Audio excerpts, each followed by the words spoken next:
The best time to plant a tree was 20 years ago. The next best time to plant a tree is now.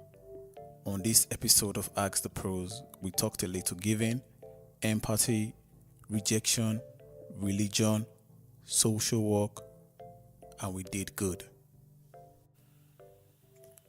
Hello, guys. Welcome to another episode of Ask the Pros. And as you all know, the platform is to inspire my listeners. Like I said, everybody's journey is legendary, and I have a friend here that his journey, I can say his journey is legendary, and he has a lot to say regarding self motivation and trying to inspire you, my listeners. Without further say much, welcome to the show, Peaceman. Hi, hello guys, how you doing? If you sort of listened to a few of my podcasts, few of my episodes, and you know what the show is about, self inspiration and self motivation, trying to capture the listeners so they could be self motivated, trying to make something out of nothing. And Peaceman, please, can you tell the listeners who you are and what you represent as a person? Thank you, Kes, for having me on your podcast. My name is Peaceman Inem, and I'm in my late 30s, heading towards 40 now. And I was born into a family of 20 siblings, and I'm the seventh child. And my story is a mixture of joy, injuries, a lot of challenges, and I'm hoping through this podcast I'll be able to inspire someone with my story as well. And yeah, That's really interesting, Peaceman. You've told us a bit about yourself. We want to know where you are now as a person, as your height now, and from there you could trickle down to how you started and your few challenges that you've had along the way. you know, I'm a product of a polygamous home upbringing, typical in Africa where I was born. And you know, in terms of being talented or being smart academically, I was more or less an average child when I was growing up. I wasn't the best in the class, neither I was the worst. However, the family where I grew up from, there was a lot of twists and turns. What happened is my dad, may so rest in peace, had five wives, and my mom was one of them. And unfortunately, the relationship didn't go well. And with the children, we are at the receiving end of that chaotic relationship. So we basically had to started struggling for ourselves at a very young age. Way back, like primary school, we're already on the street, just trying to make a living, just doing things on the street like picking metals and just doing shows for families just to get by, really. So education wasn't really prioritized in that sense, and we're not very fortunate to be privately educated. The schools were going to just standard basically, and it was quite challenging. And I did manage to struggle through secondary school through the help of families, and everyone contributed their bit into it. And I didn't know what I was good at because, you know, I wasn't fortunate enough to have mom and dad sit down and said, "Oh, I think you're good with mathematics. I think you're good." I didn't have that opportunity. I was just going by, just wandering around, and I realized that I like science, and I ended up going to the university to study chemistry in Nigeria. It was quite challenging because when I go into uni, I had no support. I had limited support. My uncle was trying to support me at the time, but he had his own pressure, so um, that didn't go very well. So instead of staying in class and taking lectures, I'll just be around helping my friends do their shows so they can, support me from their own pocket money. It was quite challenging, and I managed to skate through university. And when I graduated, I was like, God, what am I going to do next? Because university was like a heaven for me, and Nigeria as it is, you can only get a job if you're one of the best, and I wasn't. So I got a 2-2, and it's difficult then to find a job. I was kind of like in a hopeless situation. So Peaceman, that was a very inspiring beginning for you. But having listened to you and having said all that, did all what you went through from growing up and the your family background to going to school, how did that shape you as a person? Did that make you a better person? Did it make you a better hustler in terms of achieving your goals and not quitting and not saying no to life and just keep pushing on? well, the thing is, if you go through that sort of life, it teaches you two things. It gives you that, it teaches you how to be resilient and tenacity to keep going. Failure is not an option if you know where you're coming from. You don't want to remain in that situation, which is good. It gives you the drive, the momentum to keep fighting and looking upward, keeping your eyes on the prize. But the downside of it is you don't really have the opportunity to have a structured life like other children will go to bed by, let's say, 7 o'clock. They get home, they have dinner, it's time for homework, and they go to bed. But in your case, you're back from school, you drop your bag, and you're out on the streets, the hustling, like you're trying to put food on the table for yourself, for your siblings, for your parents. You take on an adult responsibility at a very young age, and that does have tremendous psychological impact now where I am now, despite all the blessings, the fact that I'm here now looking back, there's a lot to be thankful for. However, I wouldn't want my child to go through that sort of system, because it's important to get used to a routine and have a structure. It makes you more organized. But on the positive side is you are always seeing the solution in any problem you find yourself. So in that sense, is there's plus and minus to it. But if there's anything I would like to change, I would have loved, an environment where you can have relationship with your parents, where you have someone that you can talk to, and and be able to inspire you, to motivate you, and say good things about you, and say, what, you're good with this, you're good with that. So you don't end up being all over the shop, while you're trying to get that drive to move on in life. So So so basically, you're just saying if you had a choice right now, you would choose another life, or you would also want to go through the things you've been through that have shaped you to be who you are today. yeah, I wouldn't want a different life, but I believe um, you were put in that situation because God knows that you have the strength. He has given you the strength and the wisdom to come out of it.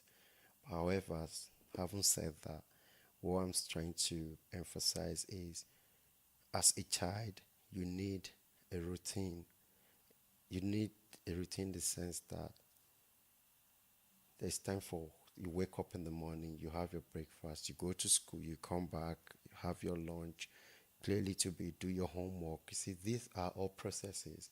But if you don't have that process, in the long run, it might also affect the way you organize yourself as you go on in life.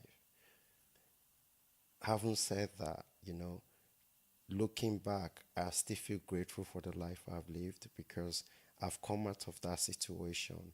Now I'm giving back. That is why I'm taking on a lot of initiative, trying to give back to communities in Africa where I grew up from. I don't want any child to go through the same situation. That is also the reason why I choose my profession that I'm doing now, working with children that are going through challenges, just making sure that put provision and services in place to help them. So, thank you for that, Peaceman. But from what you've mentioned and what you said now, how would you relate what you went through, reflecting on failure and rejection? Did you see any part of it as being failure or rejection in terms of family provision and you growing up? Oh, you face a lot of course, the thing is, you face a lot of rejections because we live in a world that everything is more or less like class. Class is structured on the basis of class. For instance, when I was in university, you can't mix up with the affluent kids because they think you don't belong to that class. And I happen to live most of my time with relatives as well, like aunties that are well off. When there are guests in the house, we are not the one the guests want to see. We have to go to the back room. When the other kids are sleeping, you will have to be the one to do the chores. While other children are going to private school, you go to a public school. So there's that sense of rejection. But the good thing is, whilst in that situation, I was looking beyond that point. So that's what gave me the vehicle to keep forging ahead. That no situation is permanent, and that has really helped me now because whatever I'm going through, I always know that you know as the popular say is tough time Times don't don't last, last. but Yeah. tough people do. Yeah. So that's my main mantra in that sense.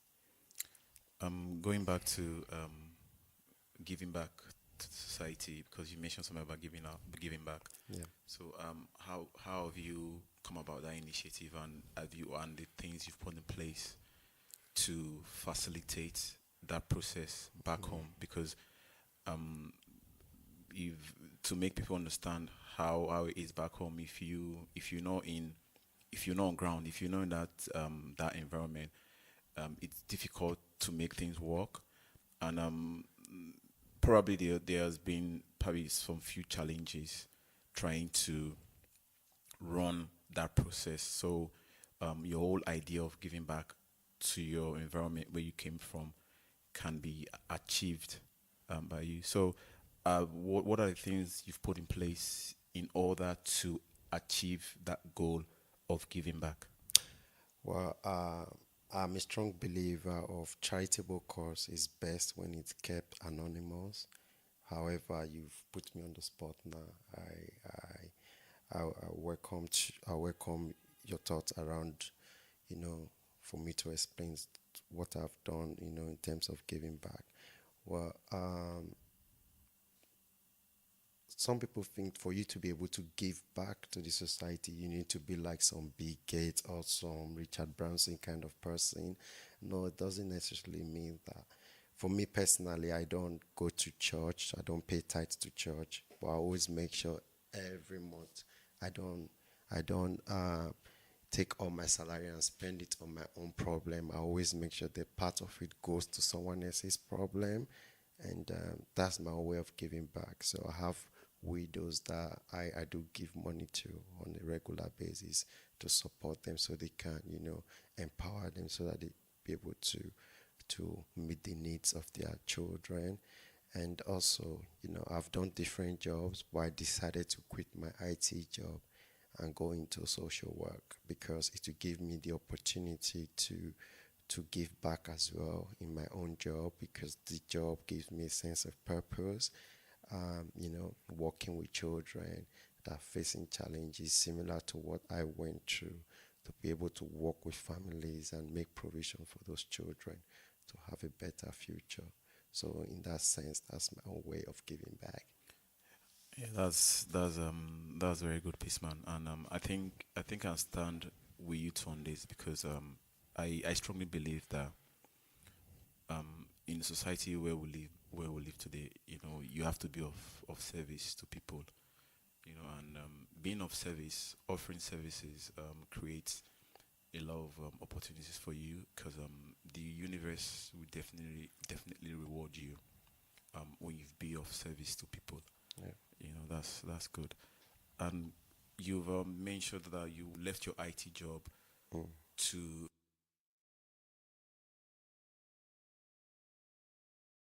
social work. that's correct. And when you made this decision and you told your friends and family and um, what was their reaction at first? Well, it wasn't an easy decision. It was a very thoughtful decision for me, basically, and it wasn't very popular as well. Everyone like, you mad?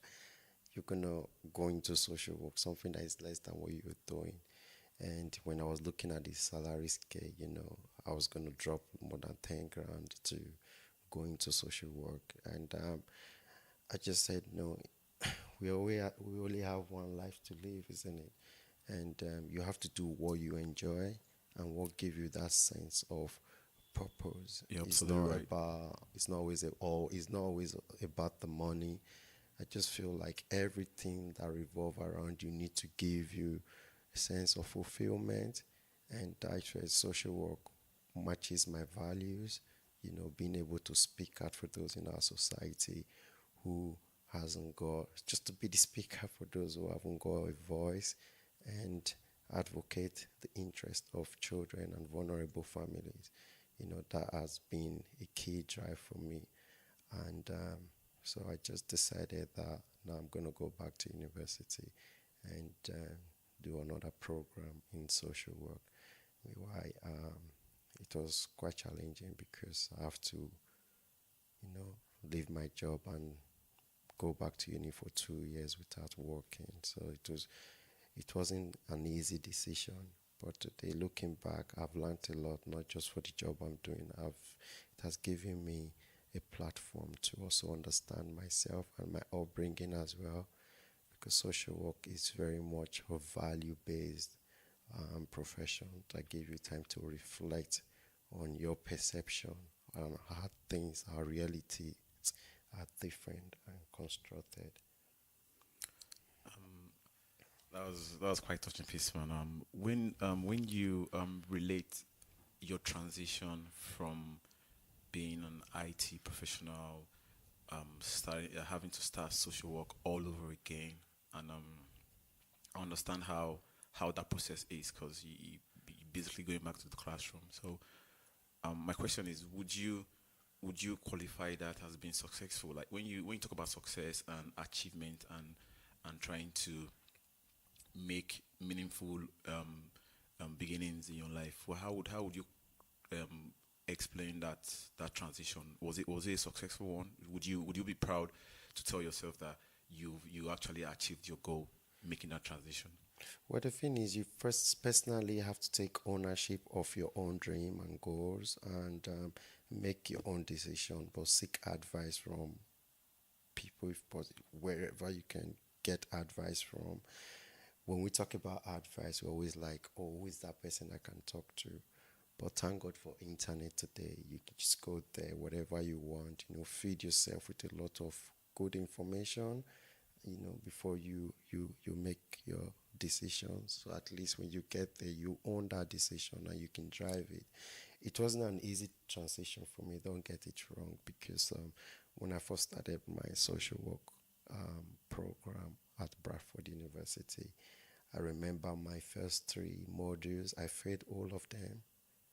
And Wow. when I saw my result, it was like, oh my God, bloody hell. I was getting like 30 over 100 for three essays. I failed literally all the modules. And I remember the course director calling me into the office and said, Peace man, I don't really think this is the right course for you because, you haven't really done well. Will you consider going into a different program? But what I said to her is, do I have another chance of writing this essay? She said, yes, you have another chance, but if you fail any of the essays, then you will be out of the course. That's why we're giving you the option to take this route to a different course. I said, so why not let me have another go then before you make that decision? I didn't panic, I just went back and I read the feedback from the essays, and then I started asking myself, what is it I didn't do right? And I put in that extra work, and the rest was history basically. So I never scored less than 60, for the rest of the program. So so it wasn't very easy. so that was just basically taking Yeah. no for an answer, yeah. Because like I would like draw a link between that and my childhood, to what I was saying earlier on about not giving up and just keeping your eyes on the prize. It was quite challenging. The course was meant to be 2 years, but I spent three. I was thrown out of the course, suspended for a year for some silly mistake that I made, and for some issues I had. And it was very difficult. Sometimes I ended up going to food bank, to get food to survive. I had a child to look after, but the resources wasn't there. But I just kept going and fighting, and I was recalled back to the program again. And yeah, I am now still practicing. So no Wow. decision is easy, but I was able to take on board what the challenge is and the hurdles that came with it, because I made the decision to go and do it. No one told me to do it. So it was all part of the things that will prepare you to greater heights, ability not to give up, because we might say we're going to do X, Y, Z, and we just done X, and like as my taxi we say, everyone is prepared until you get a punch, until you get punched. You know what I Yeah, mean? that's true. That's true. So Yeah. I just kept going, and like I said earlier on, I'm not an academic person. I'm not talented in any way. I'm not reaching out to people that like they are super like intelligent. I'm reaching out to those ordinary people that feel like, you know, I'm not being praised, I'm not being recognized, I don't think I'm good at anything. That is the people I want to reach out to, because that is me. That is how exactly I am. I don't always feel like I know anything. But if I set my mind at it, I will do it. So it's about when you have the will, you definitely find the way. So it doesn't matter what people think. I remember when I first came to this country, I couldn't even, you know, my English was so bad in terms of writing. I had to start all over again, buy English books, start learning things like punctuation, comprehension, started all over again to build my confidence. People used to laugh like, are you joking? Because, yeah, I didn't have that good foundation. Now I have to start building the foundation that I didn't have at the end instead of the beginning. But it doesn't really matter, because it is never too late. It is never too late. You can't give up your dream. You can't give up your hope. You need to keep going. And yeah, if you don't swim, then you'll be prepared to be drowned, basically. Wow, that was very touching and very inspiring. Hearing all that difficulty you went through whilst you were studying for your social work. But having said all that, how did that whole scenario, that whole situation change your mindset? Did the it was it positive or negative? How did that affect your mindset? I think the thing is, when people go through situation, it's always easy to tell them like everything will be okay, be fine, don't beat yourself too hard. But trust me, if you are in it, it is difficult. And part of this country, the biggest challenge that we face is psychological. It's not physical, it's not food, it's not like clothing. The psychological trauma that comes with challenges is enormous. However, you know, when I was going through that situation, it wasn't the worst situation I've been through. I've been homeless before. I've seen it all, you know what I mean? So I just kind of like asking myself, why do I keep getting challenges? Challenge? Can't I just have a challenge-free life for God's sake for at least 5 years? Can You know, understand that. you jump out of one, the next time you're on another one, you just asking yourself, why do I keep getting all these challenges? But, Am I the only one in this world? well, it just makes you stronger, doesn't it? It does make you stronger, you know, but when you look back, you're like, wow, how did that pass away? How did you manage? But there is something I always remember when I'm going through challenges is the good deeds that you've done for people. I just feel it does come back. If I look back, whenever I'm going through a situation, I just say, God, I don't pray too much, but I believe me and God, we have a contract in the sense that when God needs me to do something for someone, I always do it. So when I need God to do something for me, He has to do it. That's the kind of contract I have with God. Regardless, whatever it Yeah. is. So when I'm talking to God, I'm in discussion. I don't pray hard. I just say, God, you remember that woman that didn't have that food and you said I should go and do it? I did it. Now I'm in this situation. You have to do mine. It's a deal. So what I'm saying in essence, if you have the opportunity of helping one person, someone around you, do it because it's going to come back to you sometime, somewhere later in your life. You're absolutely right, Peaceman. You're absolutely right. Like with me, I also see things like that. I believe, helping is key.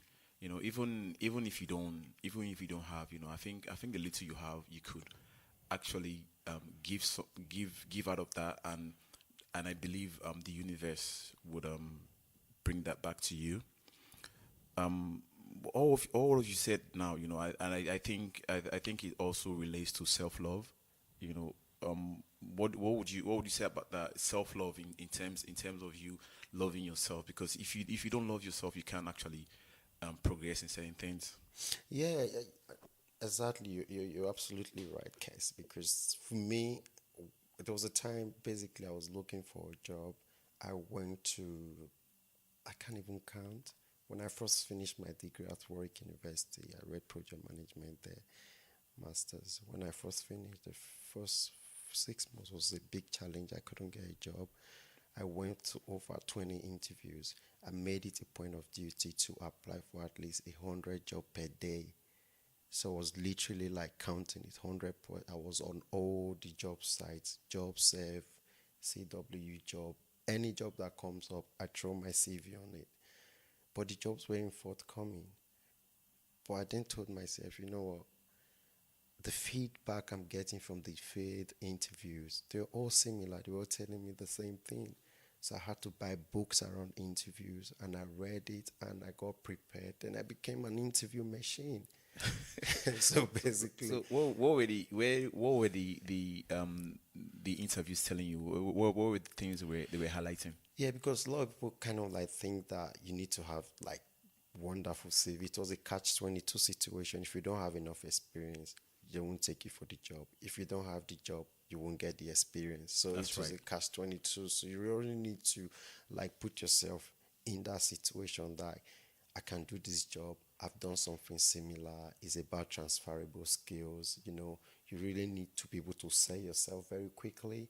So what I did is I read around the psychology of interviews, how you do your handshake, the questions that you ask, how you familiarize yourself with people that you don't know within a short period. You know, you're Of already time. building rapport with these people. So I read around that, and I understand, you know, the whole framework of interviews, how to respond to questions. You know, I saw different methodologies that I can actually use for that.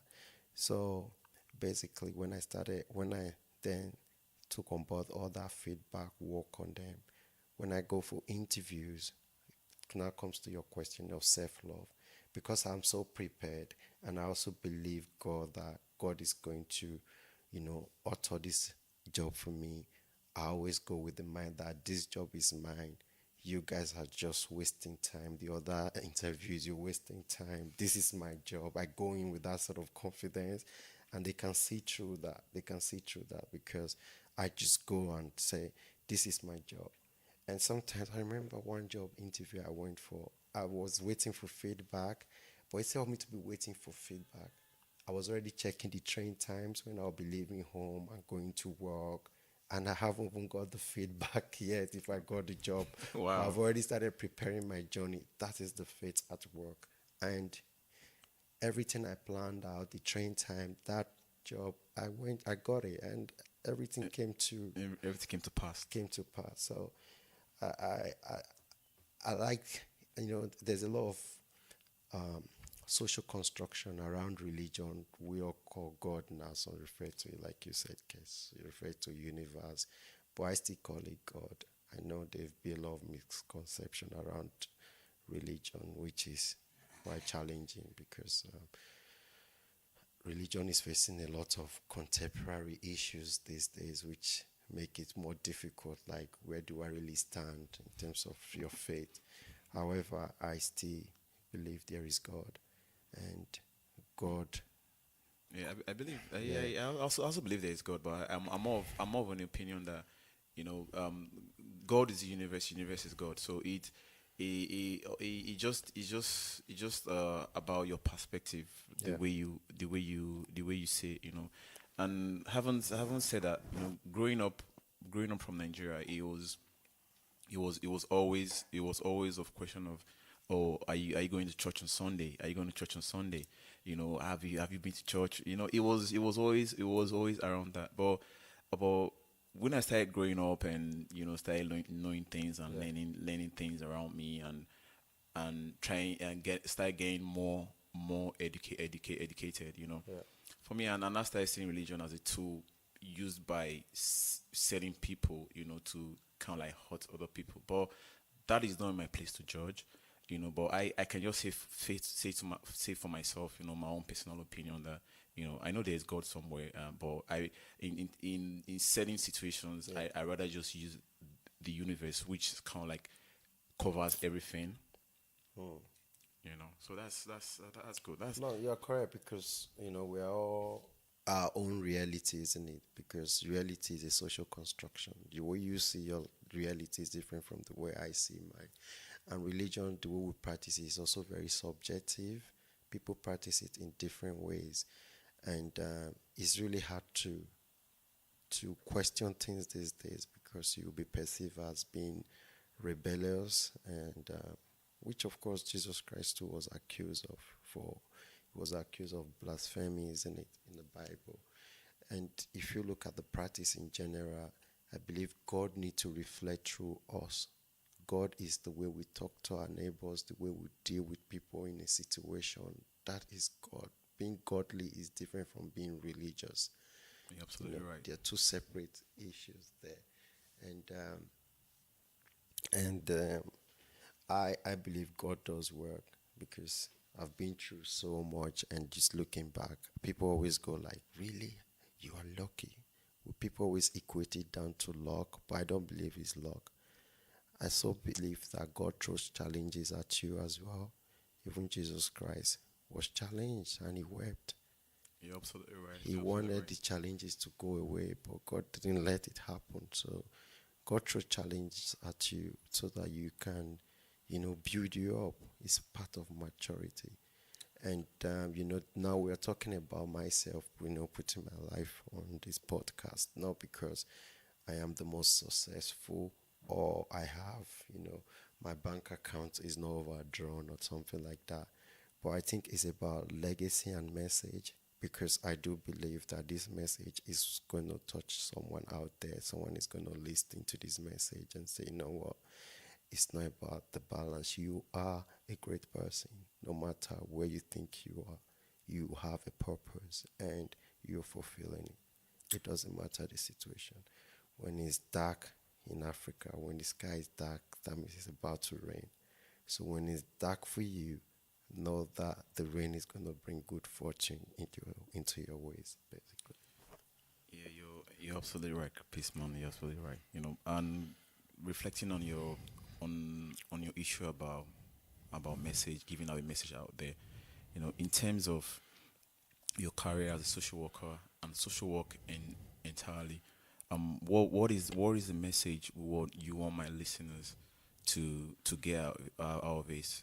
One, in terms of if they want to pursue a social work career, what would be your advice to them? And two, is it a fulfilling career to have? Well, the thing is, a lot of people say you, you are born to do social work because you don't. It's not something that you can learn from the university because a lot of it is about your ability to look beyond your problem and listen to other people's problem and find solution whilst you still carrying your own burden. And we live in a very selfish world these days where everyone is so focused on me, my issue, my issue, my issue. You need to be able to prioritize other people's issues. That's the first thing you have to take on board when it comes to social work. However, it's quite a competitive program. The selection process is not always very easy. Um, Case, if you're happy, I could drop my email for anyone that needs advice or support how to, put in an application, go for interviews. I'm quite happy to, support wherever I can. Yeah, that's fine by me. Yeah. So if anyone needs to reach out, my email is peace.inem India November Echo Mike at outlook.com. I'm sorry, I haven't got no social media presence. Or I'm not Facebook or any other social media platform. But if anyone does need advice on how to get into the profession, you can link me up through Case podcast then and Ask the Pro. Then I'll be able to offer my support. It's very important that I put this out there that ethnic minority group are underrepresented in the profession, and there's a lot of challenges facing with the first generation immigrant. A lot of our children have been taken into care out of our own ignorance because we think the way we bring up children in Africa, we can replicate that here, and that's not always the case. So if you look at the numbers, you will find out that lots of black children from African community are overrepresented in the care system. So until we jump on it and also challenge the system itself and educate our people and say this is the UK, the laws here are different. You can't just beat up your child because the child didn't do their homework or subject them to fasting and prayers. I'm not just being idealistic here. I'm talking from real stories. We are ignorant of a lot of things here, and it will be good for us to come into this profession and help our community, to make them understand that this system can be very punitive if you make a mistake, and we don't want our children to be taken into care. Instead, we want to provide them with the right education, the right structure, so they can strive and achieve. Yeah, Peaceman, that's a very lengthy one, but would you? Because my take from this is, having to go into study social work, and acquire all that skills, it's is it like a natural? Would you have to be like naturally? Would you have to want to be around people, want to have that empathy to actually, you want to help people out? Because for me, I know that there are certain skills in life that you cannot learn. For one, I know you cannot learn to be a giver. For me, I think my own opinion is that naturally you have to be a giver because You're correct. because giving is not taught in school. Giving is That's something. right. Giving is just something that you grow up with. You That's know. right. So the whole issue around this social work now, having to have that interest, would you say it's going to be it has to be like a natural feeling and like in you have the natural skills to want to help because that's the bottom line there, because That's it's right. help. It's Yes. just you're just helping people. Yeah. That's the bottom line. Yeah. You're very correct, Kes. Like what you've just said is you can have a first class degree, you can have the best degree from Oxford, Cambridge, Oxbridge universities, and you might not have empathy. You can't learn how to empathize with people. You can't learn respect from university. But these are basic skills that you need to have to be able to do social work. That is the caring part of social work. But there is also the other part that is control, where you have to put your foot on the ground and make very tough decisions and take children away from danger. That include, having to take them away from their parents because the environment isn't safe for the child, and that's difficult. That's really tough. So you need to have enough emotional resilience to be able to do the job, because you'll be making tough decisions about people's life, and you need to be ready for the challenges. However, I think it's a good profession, and there's always job out there for social workers, and it's stable, but it comes with its own set of challenges, few of which I have mentioned earlier on. Thank you very much, Peaceman, and I believe my listeners have been able to get a thing or two from this interview, and you've touched a lot of areas from your growing up, your life as it is, and your profession as a social worker now, how you transitioned from being an IT professional into social work, which we both equate to self love, wanting to help, wanting to give back, and I believe that people would get um, a very positive message from this, in terms of wanting to go into social work and what it entails. Yeah. And you've already given out your contact on the show, so anybody that is interested in being a social worker, want to know what it requires, Peaceman is always there to help, and you could also link me up to, and I could facilitate your questions to Peaceman. Right. And Peaceman, I'm really happy and really grateful for being on this show, It's a pleasure, Kes. and I want to thank you for giving me the time, and for honoring my invitation for this interview, Peaceman. It is a pleasure. Thank you very much, Thanks Kes, very much. I'm grateful. for having me on your platform. Thank you.